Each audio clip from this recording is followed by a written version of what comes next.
Eh bien bonjour à toutes et à tous. Nous voici donc arrivés dans cette dernière vidéo consacrée au protocole de synchronisation hormonale de la reproduction bovine. Nous allons au cours de cette vidéo envisager l'impact de la concentration en progestérone, impact au moment de l'œstrus, mais aussi impact une fois l'insémination artificielle réalisée. C'est donc la dernière d'une série de ces 8 vidéos que nous avons consacrées à cet important problème de synchronisation hormonale. Alors, quelques observations préliminaires. Nous avons au cours des vidéos précédentes rappelé bien sûr le principe du fameux protocole of-Synch. Et nous savons que ce protocole fait appel bien entendu à une injection de GnRH, suivie 7 jours plus tard d'une injection de prostaglandine. Nous avons pu aussi déterminer effectivement que le cycle au cours duquel ce protocole était mis en place avait une importance certaine. Et premier effet, il faut que cette prostaglandine de ce protocole soit injectée à un moment où la concentration en progestérone est au moins supérieure à 1 nanogramme par millilitre. C'est extrêmement effectivement important. Et donc, cette concentration va dépendre du stade du cycle auquel cette prostaglandine est injectée. En effet, si l'on procède à une injection de prostaglandine à différents moments du cycle, que constate-t-on? On le sait, le pourcentage de lutéolyse va dépendre de ce stade du cycle. Ainsi, si cette injection est réalisée au cours des 5 premiers jours, c'est-à-dire au cours de la phase méteustrale, il n'y a aucun effet lutéolytique. Si on y procède un peu plus tard au jour 6, 64% de lutéolyse sont observés, 66% au jour 7, 91% au jour 8 et 97% au jour 13. Donc on voit donc une fois encore qu'il est extrêmement important effectivement que cette prostaglandine soit injectée en diœstrus, c'est-à-dire au moment où la concentration en progestérone est plus élevée et nettement plus élevée que ce qu'elle n'est en phase méteustrale. Deuxième aspect important, puisque le protocole a recours à une injection de GnRH, eh bien cette concentration en progestérone observée au cours de la phase diœstrale va dépendre également de la présence ou non d'une ovulation du follicule dominant en réponse à l'injection de la GnRH.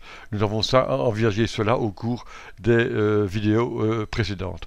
En effet, s'il y a ovulation, comme dans le cas présent, va se former ce qu'on appelle un corps jaune accessoire.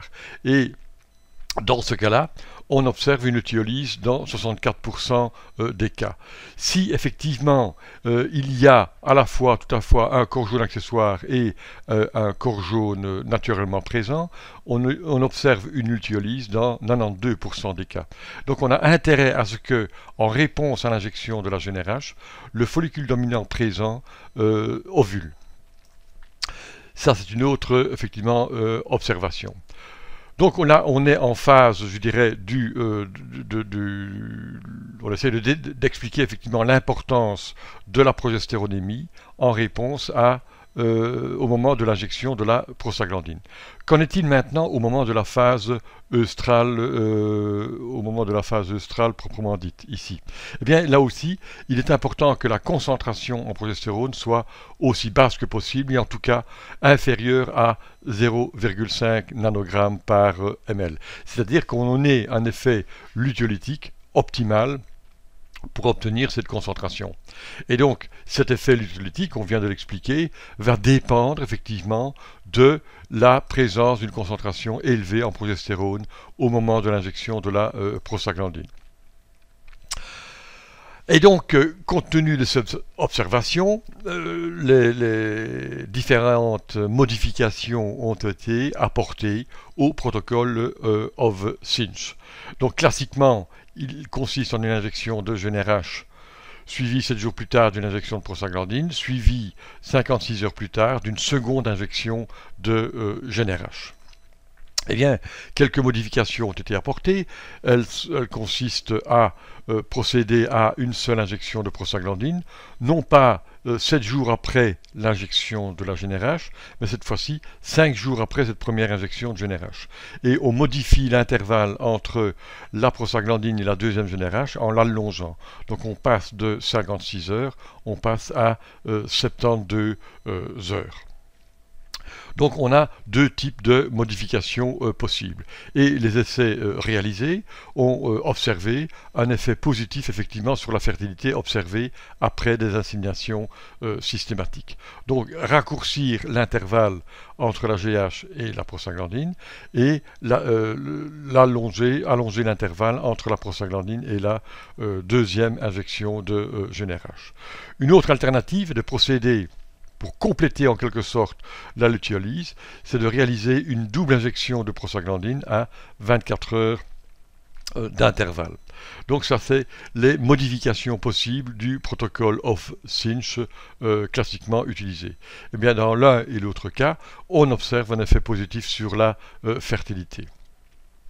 Une alternative également, c'est de réaliser non plus une injection de 500 microgrammes de chlorprosténol par exemple, mais d'en augmenter la dose à 750 microgrammes.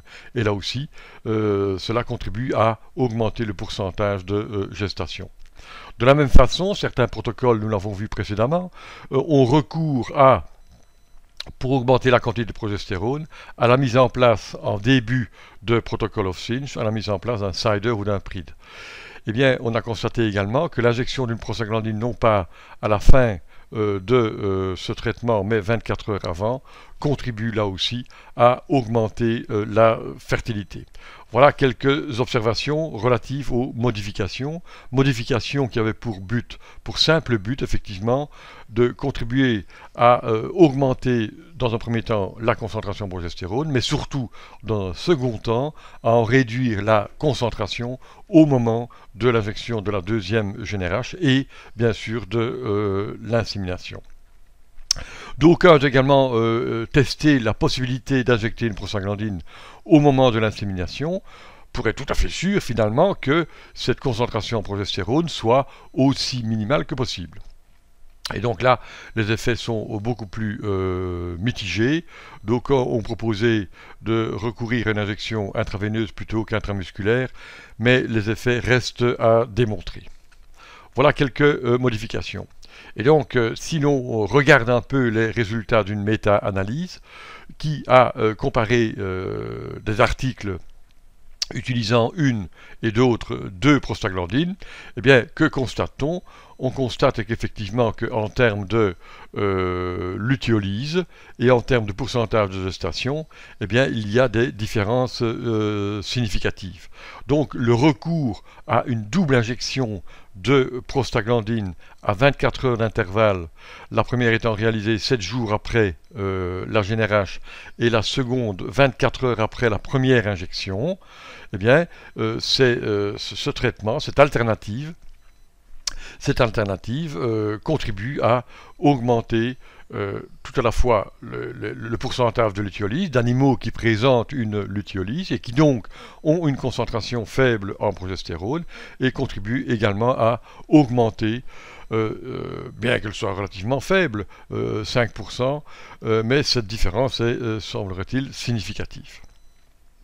Donc voilà, nous venons d'expliquer l'importance d'avoir une concentration en progestérone aussi faible que possible au moment de l'œstrus induit.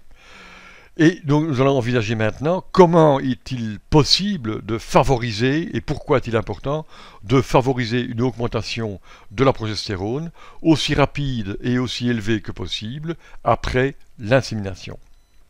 Eh bien, que constate-t-on ici?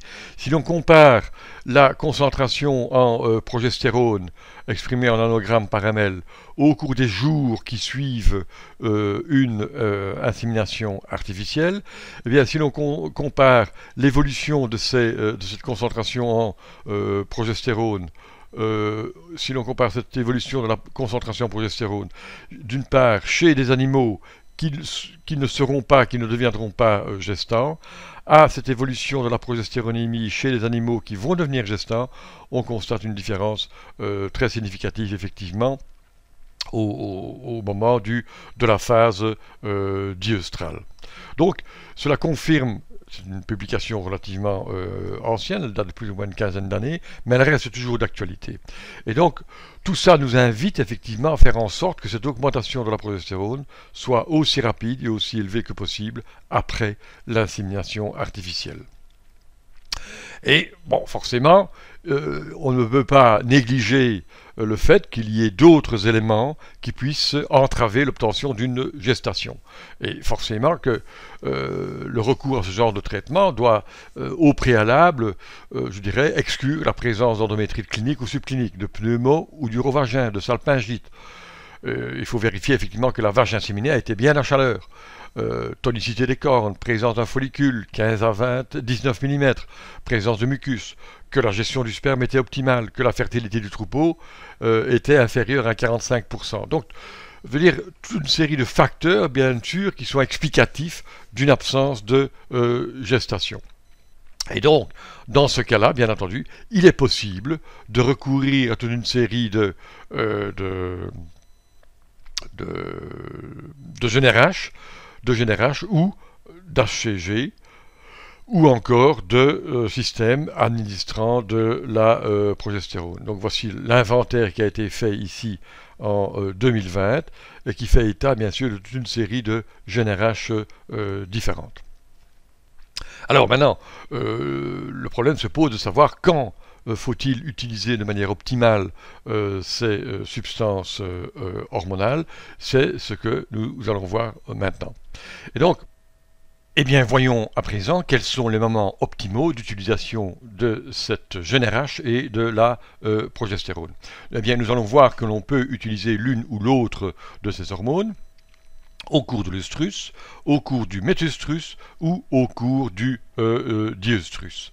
Au cours de l'œstrus, on peut utiliser effectivement une injection de GnRH ou d'HCG lors de l'insémination artificielle.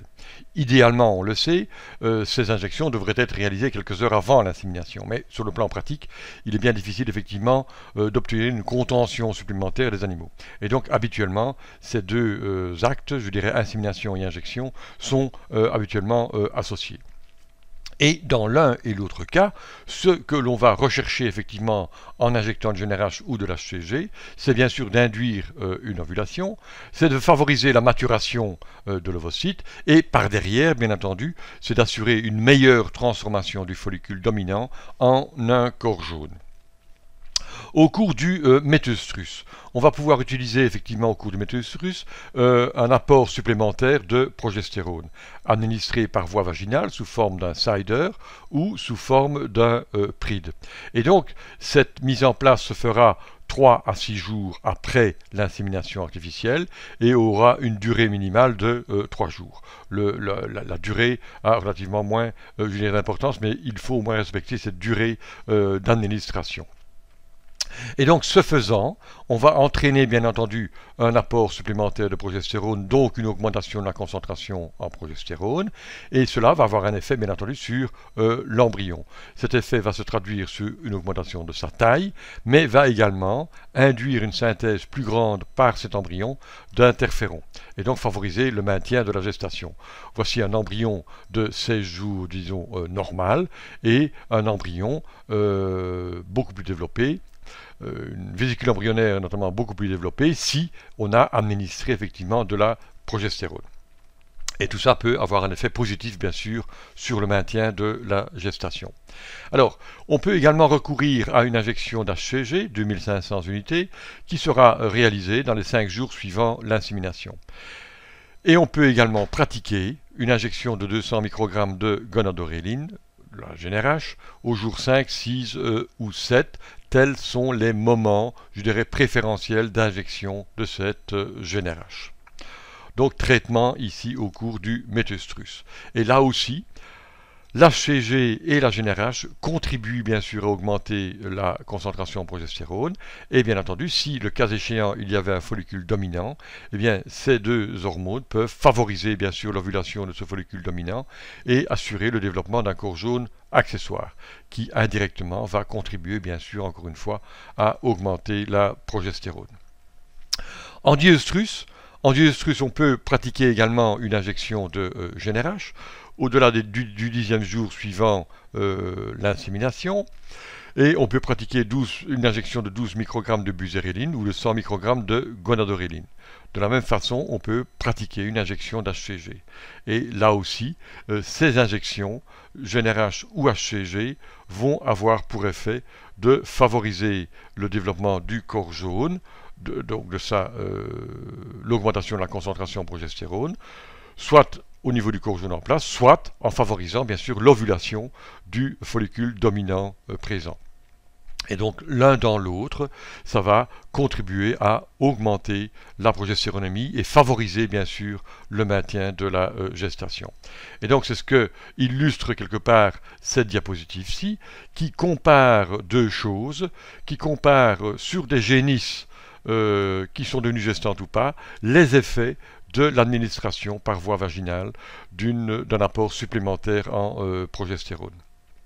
Et donc on voit ici dans un premier cas chez les génisses qui n'ont pas reçu cette administration complémentaire, on voit l'évolution de la progestéronémie au cours des 15 jours suivant l'insémination.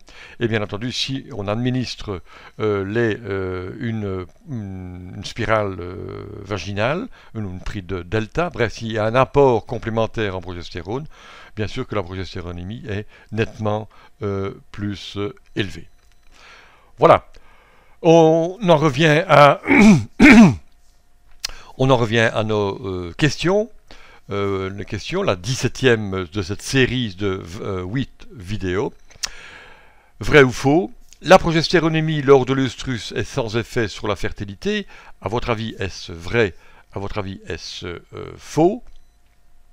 Eh bien, forcément, que la bonne réponse c'est faux. Dire qu'il n'y a pas d'effet, au contraire, la progestéronémie est un élément clé du maintien de la gestation. Et donc, plus élevée elle est, et moins bonne sera la libération de la LH. Question 18, encore un vrai ou un faux. La progestéronémie lors de l'œstrus dépend de celle observée lors de l'injection de la prostaglandine qui l'a induit. Cet œstrus, eh bien entendu, puisque, on le sait, le pourcentage de lutiolyse va dépendre du stade du cycle auquel la prostaglandine est injectée. Plus on est en phase diœstrale, et meilleure sera la lutiolyse. Et si meilleure est la lutiolyse, plus faible sera bien entendu la concentration en progestérone lors de l'œstrus ainsi induit. La question 19, une injection d'ECG, équine chorionique gonadotropine, lors de l'insémination contribue à augmenter la fertilité?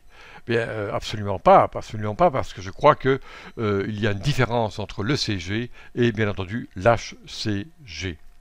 La première a davantage un effet FSH chez la vache et la seconde, c'est-à-dire l'HCG, a un effet LH. La question 20, et c'est la dernière, un cider ou un PRID mis en place plus de 10 jours après l'insémination améliore la fertilité? Eh bien, non, cette amélioration est observée, mais il faut bien entendu que ce cider ou ce PRID soit placé 3 à 6 jours après l'insémination. Donc ça ne sert à rien de le mettre directement après l'insémination. Voilà, ainsi se termine notre cycle sur les protocoles de synchronisation. Je voulais, en guise de résumé, faire 4 observations générales.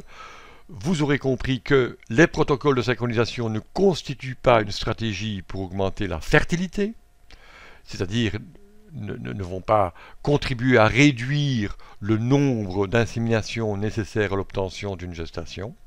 Première observation.